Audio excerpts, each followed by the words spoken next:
Welcome to the world of science fiction stories, and don't forget to like, share, and subscribe my channel. Enjoy the listening. This human warship was so deadly, the galaxy outlawed it. The galaxy was a vast, chaotic place where countless species vied for power and dominance. The Galactic Council, a coalition of the most influential civilizations, maintained a fragile peace through treaties, diplomacy, and a network of warships that patrolled the stars. Yet for all their might, none had ever faced anything like the human warship Iron Will. When humanity first made contact with the galactic community, they were seen as a minor species, primitive, reckless, and disorganized. Their technology was far behind, their society fragmented by old conflicts and petty rivalries. But humans had one thing that no other species seemed to understand: sheer, unyielding determination. The Iron Will was born out of that very spirit, a ship unlike any the galaxy had ever seen. It wasn't the biggest or the most advanced, but it was designed with one purpose: survival. The ship's armor was layered with an alloy developed from a rare earth metal, capable of withstanding direct hits from plasma cannons. Its weapons were a blend of ballistic and energy technologies designed to overwhelm both energy shields and physical defenses. Most impressively, its AI was not just adaptive but learned from every battle, constantly reconfiguring strategies to exploit enemy weaknesses. But the most terrifying thing about the Iron Will was its crew, handpicked from Earth's finest soldiers, engineers, and strategists. They were relentless in their mission to protect humanity. Commander Sarah Blake led them, a woman who had survived the blood wars on Earth and had seen more combat than most galactic generals. Her reputation as the Steel Heart wasn't just for her stoic demeanor, but because she never gave up, no matter the odds.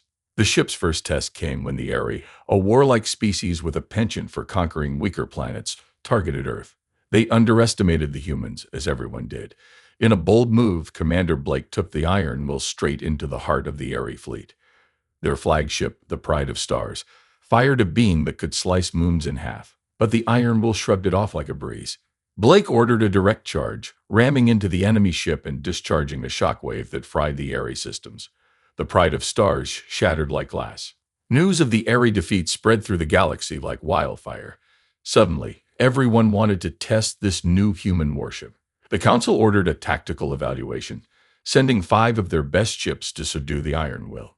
Blake, as always, didn't wait to be attacked. She struck first, using the ship's advanced cloaking to slip behind enemy lines. One by one, the elite ships fell, their wrecks floating aimlessly through space. The Galactic Council panicked. They convened an emergency session, debating whether humanity posed a threat to the peace they had worked so hard to maintain. Finally, they made a decision that shocked the entire galaxy. The Iron Will was to be banned, along with any human warship that even remotely resembled its design.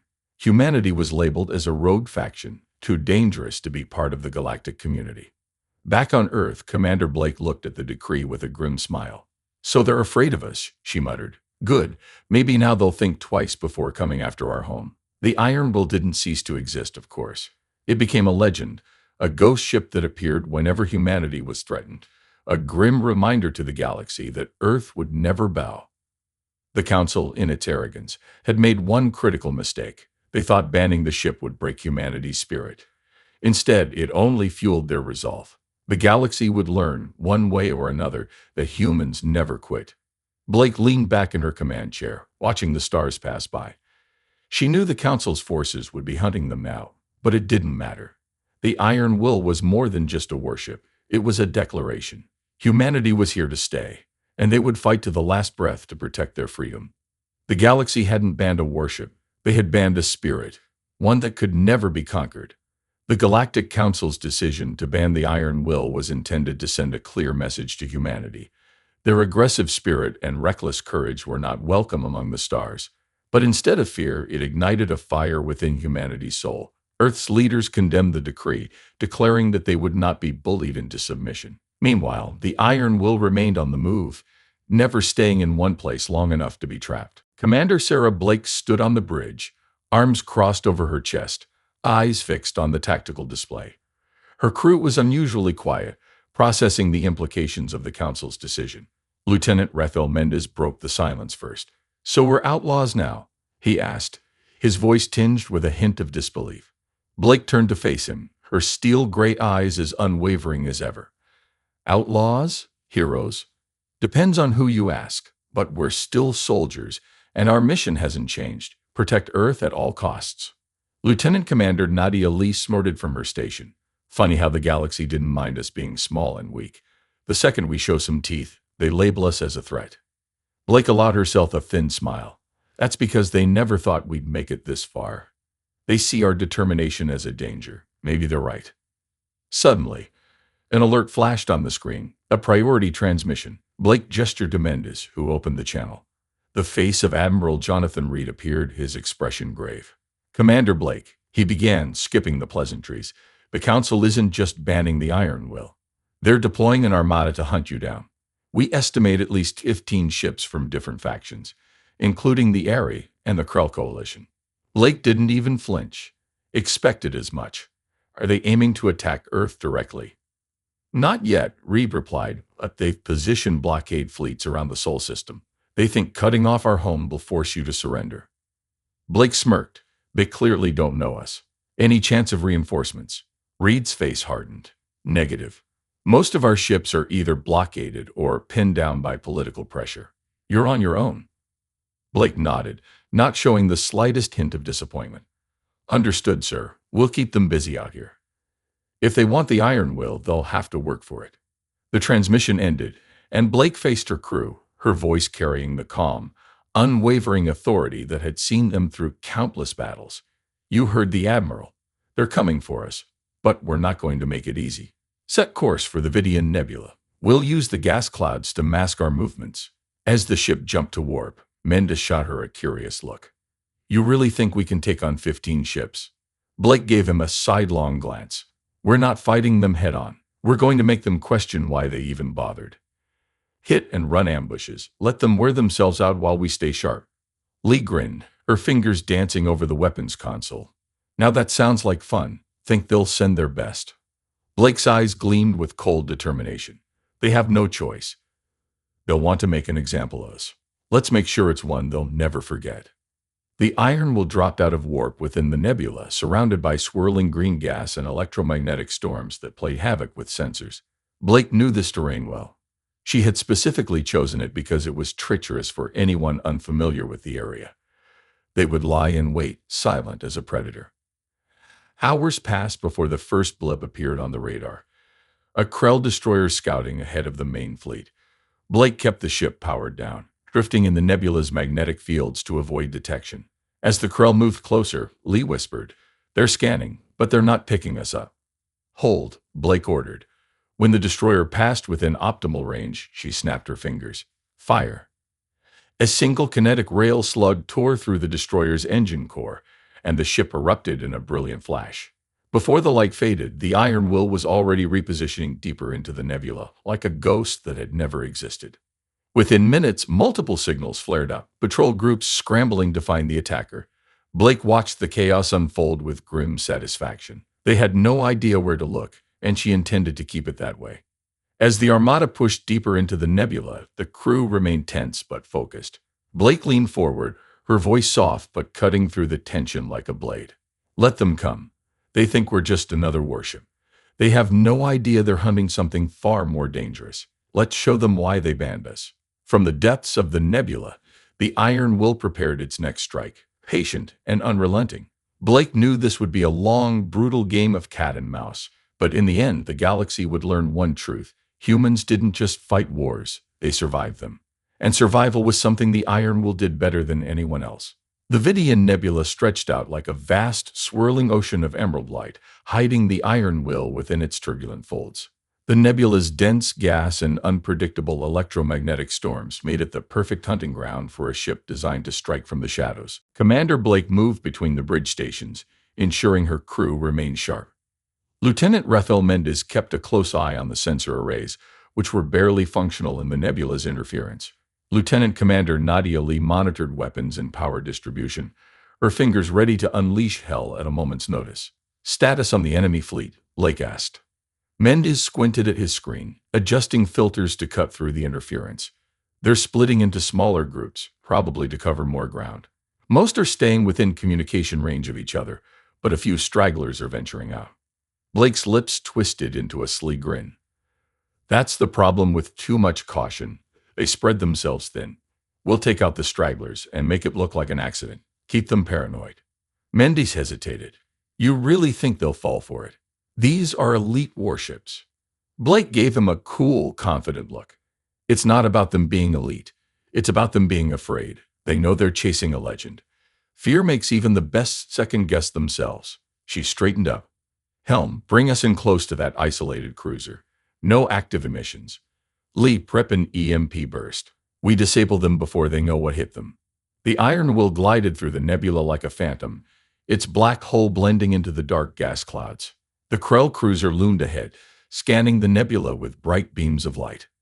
Blake allowed them to draw closer, her crew holding their breath as the enemy ship slowly passed by. Now, Blake ordered. The Iron Will unleashed a precise electromagnetic pulse, crashing into the cruiser's systems. The enemy ship flickered, its lights dimming and engine sputtering. Blake gave the next command instantly. Fire a slug through their reactor core. Make it quick. The kinetic railgun fired, piercing the cruiser's hull with a single devastating shot. The reactor detonated in a bloom of fiery light, debris scattering through the nebula. Blake wasted no time. Reposition. Move us through that magnetic storm and mask our trail.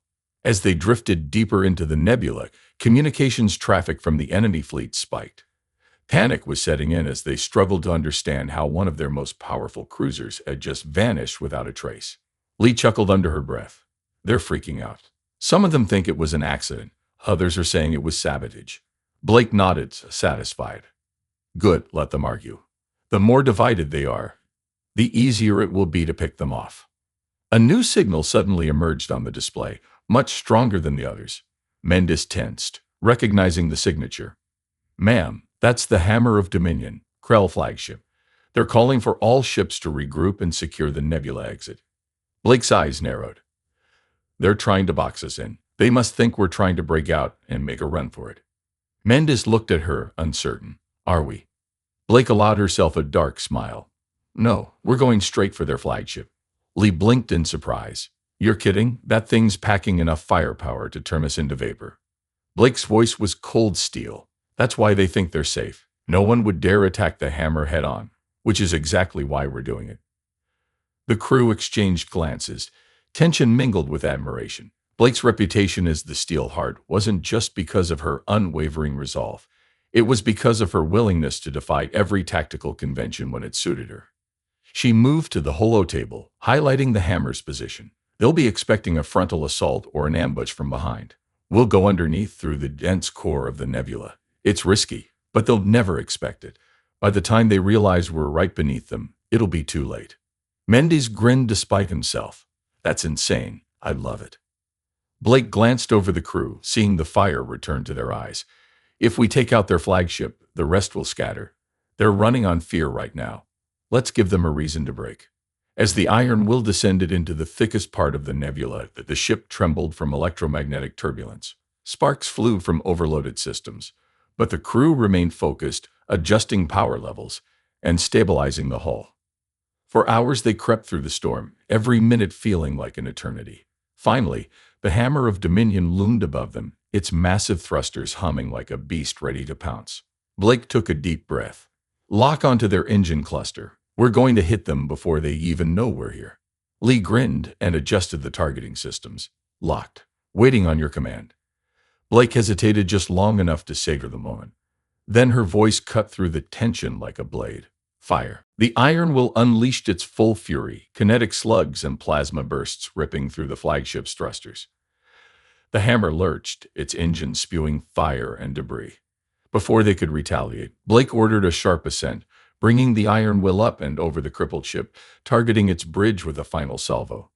The flagship erupted into a catastrophic fireball, its death throes lighting up the nebula like a dying star. The remaining enemy ships fell into chaos, some retreating, others sending out distress signals. Blake watched the destruction unfold, her expression grim but satisfied. Send a message to the Council, she ordered. Tell them the Iron Will isn't running. If they want us gone, they'll have to fight for it. Mendes sent the transmission, his hand still trembling from the adrenaline. Lee exhaled a shaky breath, laughing softly. They wanted a ghost to hunt. Now they've got a demon. Blake gave a slow nod, her gaze fixed on the remnants of the flagship. Let them come. We'll be ready. As the shattered remains of the Hammer of Dominion drifted through the nebula, the galactic frequencies buzzed with chaos and disbelief. Commanders from various factions argued over what had just happened. The Krell, furious at the loss of their flagship, demanded immediate retaliation, while other captains questioned the wisdom of pursuing a ship that had just annihilated their strongest war vessel. Commander Sarah Blake stood at the bridge of the Iron Will, listening to the intercepted transmissions with a grim expression. Lieutenant Mendes shook his head in disbelief. They're in complete disarray. Some of them are even accusing each other of sabotage, he reported, still stunned by the outcome. Blake allowed herself a slight smile. Good. Let them tear each other apart. We just did them a favor. They just don't realize it yet. Lieutenant Commander Lee looked over from the weapons console, still riding the high of victory. The Krell aren't going to let this go.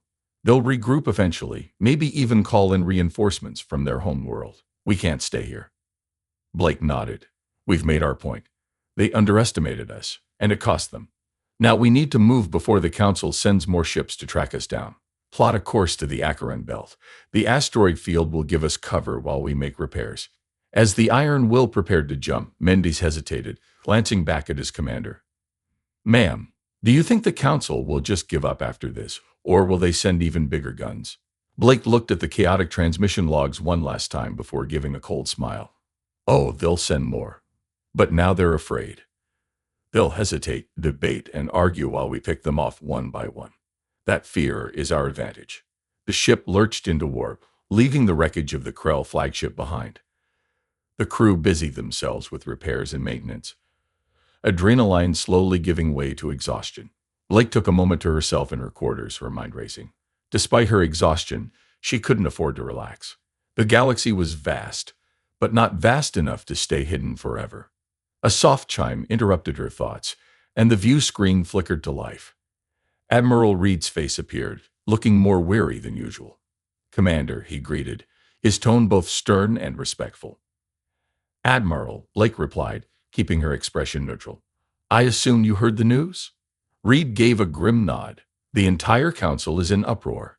The Krell have vowed vengeance, and some factions are calling for Earth's immediate sanctioning. The council's blaming us for destabilizing the peace. Blake raised an eyebrow. Peace. The same peace that let warlike species like the Aryan Krell crush anyone they wanted. Funny how it's only called peace when the strong are in control. Reed sighed. You know how politics work. They're not interested in fairness, just maintaining their power. Your actions with the iron will have shown them how fragile that power really is. They'll never forgive you for it. Blake's jaw tightened. I didn't ask for their forgiveness. Our mission was to protect humanity, and that's exactly what we're doing. Reed hesitated, glancing around as if making sure he wasn't overheard. Listen to me carefully, Blake. The Council is discussing a more drastic measure. There's talk of a coalition fleet, dozens of ships from multiple factions, all converging to hunt you down. They want to make an example of the Iron Will. Blake's expression didn't change. Let them come. We'll keep making them bleed until they realize this isn't a war they can win. Reed's gaze softened, and for a moment he looked almost proud. Just be careful, Sarah. You're not just a commander anymore. You're a symbol. The Council might hate you, but people on Earth and beyond are starting to see you as a hero. They're rallying behind the idea that humanity won't be pushed around anymore. Blake allowed herself a small, fleeting smile. Good. Maybe it's time the galaxy learned that we're not just survivors. We're fighters, and we don't quit. Reed nodded, his face hardening again. Take care of your crew. I'll keep buying you time back here. But the Council's putting pressure on our allies to turn against us. Trust no one outside your ship. With that, the transmission ended, and Blake was left in the dim light of her quarters, pondering the Admiral's words. A symbol. She hadn't asked to be one. She just wanted to keep humanity safe, even if it meant being labeled as a rogue. The ship shuddered as it dropped out of warp, and Lee's voice came over the intercom. Commander, we've reached the Acheron Belt. No hostile signatures detected, but the place is a mess. Lots of drifting rock and old mining debris. Understood, Blake replied, getting to her feet. Start repairs and keep us cloaked. I don't want any surprises. When she returned to the bridge, the crew was already busy conducting diagnostics and patching up minor hull breaches. Mendes gave her a tired smile as she approached. Never thought I'd say it, but I think we might have actually scared the council. They're scrambling to respond. Blake looked out at the drifting asteroids, her mind already calculating their next move. Fear is temporary. They'll regroup, and when they do, they'll come at us with everything they've got. We have to be ready. Lee snorted. Let them try. We just blew up a flagship and made fools of their best tacticians. I say bring it on. Blake didn't answer, her thoughts already spinning through strategies and contingencies. The council wouldn't rest until the Iron Will was nothing but floating scrap, and until then they would hunt her like a rabid beast. But if they thought she would go down quietly, they had underestimated her resolve. She wasn't just fighting for survival anymore. She was fighting for humanity's right to exist without fear. As long as she drew breath, she would make sure the galaxy remembered one simple truth. The Iron Will wasn't just a warship. It was a promise that humanity would never be broken. The Acheron Belt was a sprawling graveyard of forgotten ambitions, abandoned mining rigs, shattered asteroids, and remnants of old derelict ships. It stretched out like a maze of twisted metal and drifting rock, perfectly suited for a warship that didn't want to be found. The Iron Will lay cloaked within the densest part of the field, its hull camouflaged against the rugged terrain. Commander Blake leaned over the tactical map, studying potential ambush points and choke holds. Lieutenant Rafael Mendez had rigged the sensor arrays to detect even the slightest disturbances among the floating debris. Lieutenant Commander Nadia Lee was busy recalibrating the weapon systems, making sure they were in peak condition after the last brutal engagement. Status report, Blake ordered, her voice as steady as ever. Mendez adjusted his headset, his eyes glued to the data feed. Repairs are coming along. Hull integrity back to 93%, engines are stable, and the rail vents are recalibrated. Still working on recharging the plasma batteries. Blake nodded. Good. We'll have to assume they'll find us sooner or later. Any word from the council frequencies? Lee smirked without looking up from her station. Nothing but political squabbling and finger-pointing. The Krell are blaming the Yori for poor coordination, and the Eri are accusing the council of underestimating us. It's chaos out there. Blake allowed herself a slight grin. Let them keep arguing. The more they bicker, the less unified their response will be. If we're lucky, they'll waste time organizing before launching another offensive. But luck wasn't something Blake relied on. Deep down, she knew the council would eventually put aside their differences and come for them. The trick was to stay a step ahead, forcing them into situations where their own arrogance worked against them. Her thoughts were interrupted by Mendes stiffening at his station. Ma'am, I've got something. Detecting a faint energy signature. Looks like a ship, maybe a scout trying to mask its presence, but it's definitely not debris. Blake's eyes narrowed. Can you pinpoint its position? Working on it, Mendes replied, fingers dancing over the controls. They're good, using the asteroid drift to mask movement, but they don't know we're tracking them. Blake weighed her options quickly. Lee, prepare the EMP cannon. We'll disable them before they can send out a signal.